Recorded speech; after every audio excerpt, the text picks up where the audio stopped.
the movement of Israeli hawks from Israel to Iran, or are you referring to the flying of hawks from this country to Israel?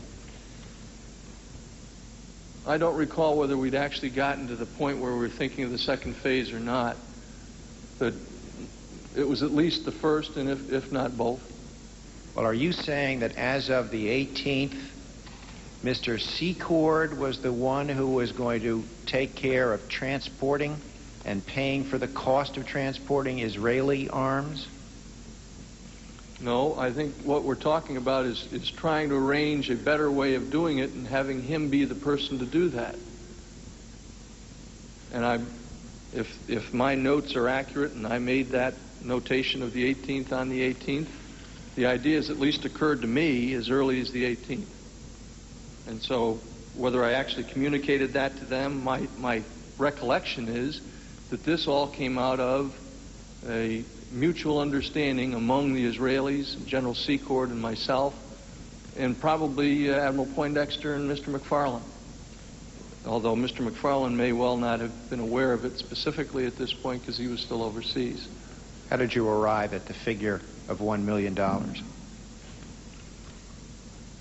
I have no recollection of it at all, although we did see in the sensitive intelligence large quantities of money which were being moved to take this process forward. I confess not to be able to remember how the $1 million figure came up. Was the $1 million to cover both the transporting of arms from the U.S. to Israel and from Israel to Iran, or just one? Well, as I said just a moment ago, it was at least the latter, and may well have, by this point in time, included both. I simply don't recall. Now, our records reflect that $1 million was actually deposited into Lake Resources on the 20th of November, which is also earlier than Mr. Secord testified, was the first time when he had any obligations whatever with respect to transporting merchandise. And I need to ask you this question. It's an important question. Was there any understanding or discussion that $1 million would be deposited into the Lake Resources account for the benefit of the Contras? Not at that point, no. I do not recall a specific discussion of that until much later.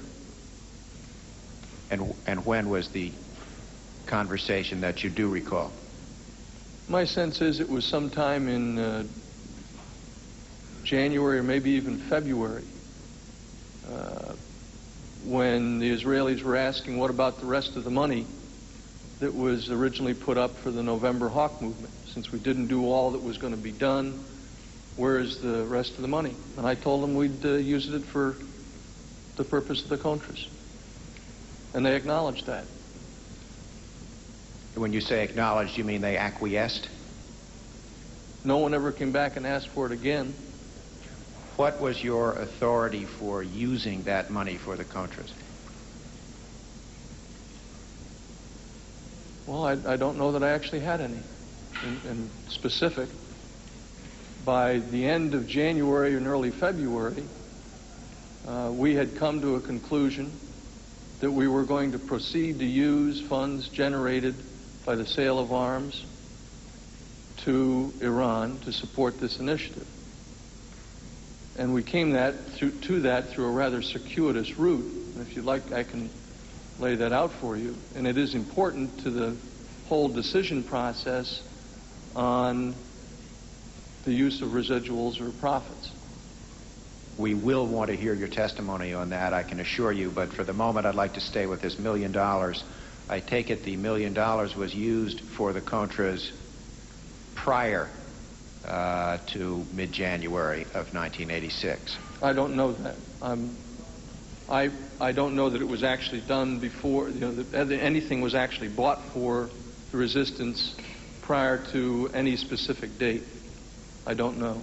But I take it that you do recall having a conversation with the Israelis sometime in January and telling them that the money had been used for the Contras. Or was being used, words to that effect, yes. And I take it what you're saying now is that you had, with respect to that, the use of that $1 million for the Contras, you had not sought or received any approval from people higher in the U.S. government.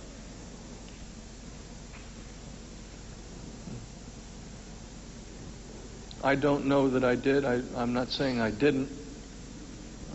I think I may have apprised Admiral Poindexter at some point that I'd done that, but I did not.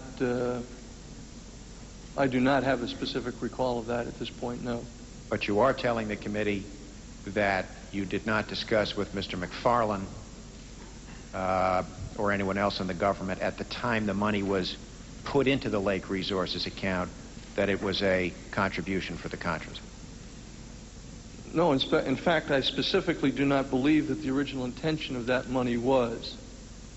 And if you're saying that you've got an indication that on the 20th, the $1 million mentioned here is indeed deposited, I'm not going to debate that. I don't know when the money was actually put in, or even if it was $1 million. But I do know that we'd had a discussion with them about making that kind of a deposit. My recollection is it was to be used to fund this transaction. In other words, it was a covert operation being funded through this mechanism. There is also an entry in your diaries on November the 24th. Proceeding, I should advise the panel that these documents have not been made available to the panel. They're still not declassified, so I hope you'll be very careful with that.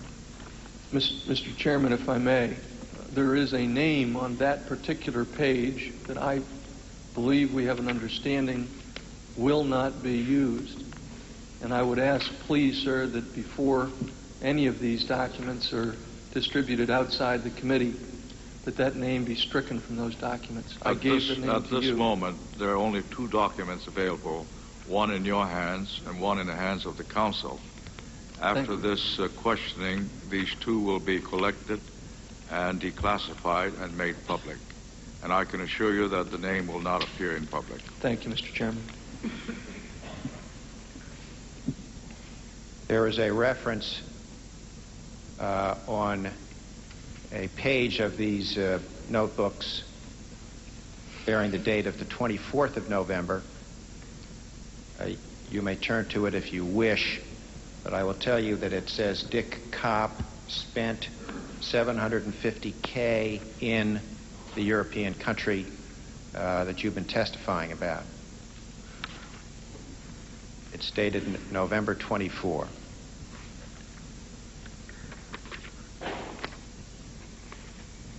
At the top of the page.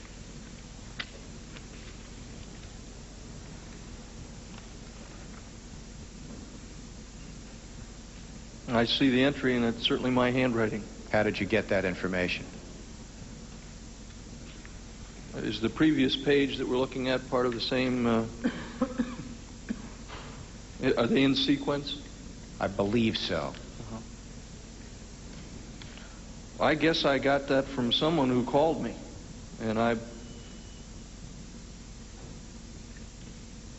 maybe it's him. Was he in Portugal at that particular point in time, I guess is the question. And I don't recall. What did he spend $750,000 on? I do not know. I mean, I cannot explain exactly what the entry means, other than the fact that he's got an entry that shows at 16:54, which is almost 5 o'clock in the afternoon on the 24th. I've got an entry that says that. My sense is he was in the process of doing something with the money in support of this initiative, but I can't confirm that. The committee's records reflect no expenditures from the Lake Resources account other than one much smaller one for transportation costs. And my question to you is, where did Mr. Secord get $750,000 to spend in the European country? Well, he had a great deal of money at various points in time in the Lake Resources account. And I'm not even sure that this $750,000 mentioned here is part of the same transaction. I mean, at the same point in time, we're talking about moving Hawks and assisting in the what was originally an Israeli initiative with Iran. He has also been deeply engaged for a protracted period of time in the covert support of the Nicaraguan resistance. And so I don't find it inconsistent to have an entry there on that issue. He was, after all, in a country where we had moved significant supplies through that country in support of the Nicaraguan resistance. I simply, counsel, don't know exactly what that entry means at that point. What I am saying to you is that over a protracted period of time, he had indeed been spending large sums of money in that country for the purpose of supporting the Nicaraguan resistance. And that at some point in this period of time, I told him he ought to go ahead and use some of that money to support the Nicaraguan resistance. I don't know that that is specifically the point in time or that that is specifically that money. Are you aware of any other source of money that General Secord had available to him to spend in the European country? Absolutely. I mean, he had... other than Lake Resources money. I am not aware of any... Well, there were a number of accounts set up as a part of this covert operation. And so there was money in accounts other than Lake Resources, I believe. The one principal account to receive monies in support of the covert operations was the Lake Resources account, at least as far as I knew. And so there may well have been other accounts called other things. I hope we get to that sometime. But there may well have been other accounts that were set up for the purposes of buying munitions, clothing, and the like for the Nicaraguan resistance. So, yes, I am aware that there were other accounts. I do not know all of them. In fact, I didn't know many of them until these hearings started. When you say there were other accounts, are you referring to accounts other than those under the control of Mr. Hakim? Well, at this point in time, I've not even heard of Mr. Hakim, I don't believe.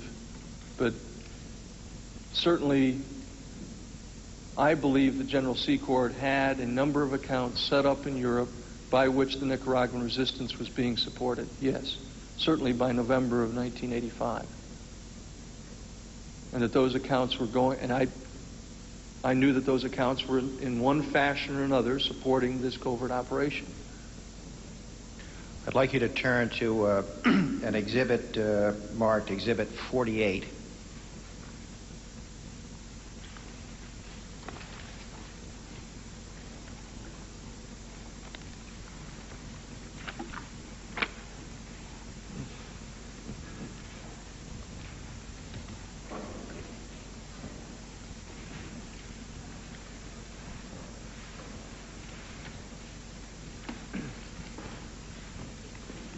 Do you have that in front of you?